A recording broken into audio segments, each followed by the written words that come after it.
Assalamualaikum warahmatullahi wabarakatuh. Alhamdulillahirabbil alamin. Wassalatu wassalamu ala asyrafil anbiya'i wal mursalin sayyidina wa maulana Muhammadin wa ala alihi wa sahbihi ajmain. Amma ba'd. Puji syukur atas kehadiran Allah Subhanahu wa taala yang telah memberikan kita nikmat sehat sehingga kita bisa berkumpul pada malam yang penuh berkah ini.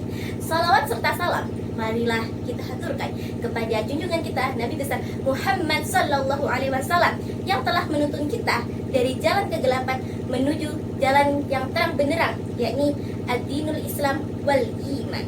Rekan-rekan sekalian, dalam sebuah hadis yang diriwayatkan oleh Imam At-Tabrani, Rasulullah sallallahu alaihi wasallam bersabda, "La yanbaghi lil jahili ay yaskuta ala jahli, wa la yanbaghi lil alimi ayyaskuta ala ilmihi." Hadis riwayat Tabrani.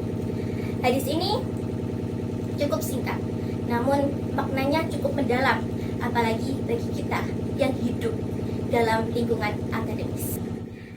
Ada dua poin yang ingin ditekankan Rasulullah Shallallahu Alaihi Wasallam dalam hadis ini. Yang pertama adalah larangan berdiam diri dalam kebodohan. Orang yang tidak tahu namun merasa nyaman dengan ketidaktahuan tersebut adalah sebuah tragedi. Mengapa? Karena kebodohan adalah akar dari segala kerusakan.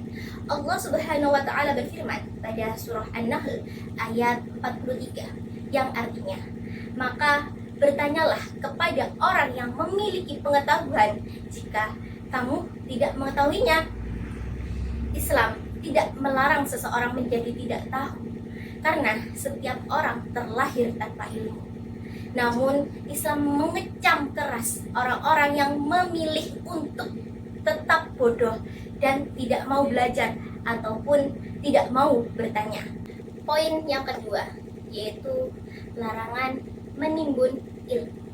Bagi kita yang sudah sedikit banyak memiliki ilmu, ada bahaya yang mengintai, yaitu merasa cukup dengan ilmu tersebut lalu mendiamkannya.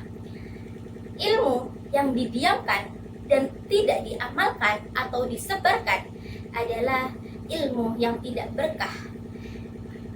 Dalam perspektif tafsir, ilmu itu layaknya air. Jika ia mengalir, ia akan menyegarkan dan menyucikan. Namun, jika ia tergenang, maka ia akan busuk dan menjadi sarang penyakit. Bayangkan seorang siswa yang sedang duduk di saat kelas pelajaran matematika, yang dia sendiri sama sekali tidak paham pada pelajaran matematika, apalagi materi dan rumusnya. Namun, karena ia merasa takut dianggap bodoh, maka siswa tersebut malas bertanya. Dia hanya diam dan mengangguk-angguk seolah dia paham materi tersebut. Saat ujian tiba, dia pun gagal total. Inilah perumpamaan bagi orang-orang yang bodoh mendiamkan kebodohannya. Dia membiarkan ketidaktahuannya menjadi jurang kegagalan bagi kehidupan dia di masa depan. Ada perumpamaan yang lain, yaitu seorang siswa yang cerdas. Dia menjadi juara kelas dan selalu mendapat nilai sempurna.